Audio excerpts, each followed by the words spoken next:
ఓం నమ శివాయ ఛానల్ కు స్వాగతం అండి. అందరికీ నమస్కారం అండి. ఈ రోజు ఈ వీడియోలో మనం కన్యా రాశి వారి యొక్క జాతకం గురించి తెలుసుకుందాం. వీరి జీవితానికి సంబంధించినటువంటి ప్రధానమైన అంశాలు ఏంటి, అలాగే 2025వ సంవత్సరం సెప్టెంబర్ 25వ తారీఖు గురువారం రోజున వీరి యొక్క దినఫలాల ప్రకారం మధ్యాహ్నం 12 గంటల తర్వాత జరగబోయేది ఇదే. అయితే మధ్యాహ్నం 12 గంటల తర్వాత కన్యా రాశి వారి యొక్క జీవితంలో ఏం జరుగుతుంది, అలాగే ఎటువంటి అనుకూల ఎటువంటి ప్రతికూల ఫలితాలు కన్యా రాశి వ్యక్తులకు కనిపిస్తున్నాయి, ప్రతికూలతలను అనుకూలతలుగా మార్చుకోవడానికి కన్యా రాశి వ్యక్తులు ఏం చెయ్యాలి, ఎటువంటి దేవారాధన వీరికి మేలు చేస్తుంది, పూర్తి అంశాలన్నిటి గురించి కూడా ఈ వీడియోలో మనం క్లుప్తంగా తెలుసుకుందాం. వీడియోలోకి వెళ్లే ముందు ఫ్రెండ్స్, మా చిన్న రిక్వెస్ట్ ఏమిటంటే, ఇది వరకు మా ఛానల్ ని మీరు సబ్స్క్రైబ్ చేసుకున్నట్లయితే మీరు సమస్యలు తీరక బాధపడుతున్నారా? అయితే తెలుసుకోండి.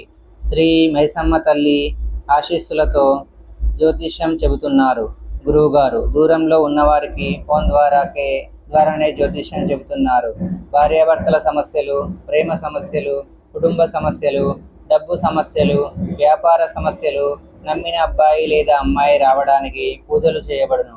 ఇంకా ఎటువంటి సమస్యలు ఉన్న గురువు గారిని సంప్రదించండి. గురువు గారి మొబైల్ నెంబర్ 9515466718. సబ్స్క్రైబ్ చేసుకోండి. అలాగే పక్కనే ఉన్న గంట సింబల్ ఆల్ అప్డేట్స్ ని క్లిక్ చేయండి. అప్పుడే మేము అప్లోడ్ చేసే ప్రతి ఒక్క వీడియో నోటిఫికేషన్ అనేది మీకు వస్తూ ఉంటుంది. నోటిఫికేషన్ రాగానే వీడియోను ఓపెన్ చేసి మీ రాశి గురించి, మీ జాతకం గురించి తెలుసుకోండి. అలాగే మీ ఫ్రెండ్స్ అండ్ ఫ్యామిలీ మెంబర్స్ లో ఈ రాశి వారు ఎవరైనా ఉంటే వారికి కూడా షేర్ చేయండి. వారు కూడా వాళ్ళ రాశి ఫలాల గురించి, వాళ్ళ జాతకం గురించి తెలుసుకుంటారు. ఈ వీడియోని ఎక్కడ కూడా స్కిప్ చేయకుండా ఎండ్ వరకు చూస్తేనే మేమేం చెప్తున్నామన్న విషయం అనేది మీకు పూర్తిగా క్లారిటీగా అర్థం అనేది అవుతుంది.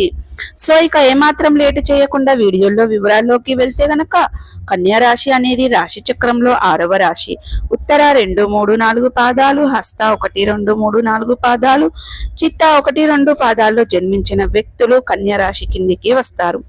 ఈ రాశికి అధిపతి బుధుడు.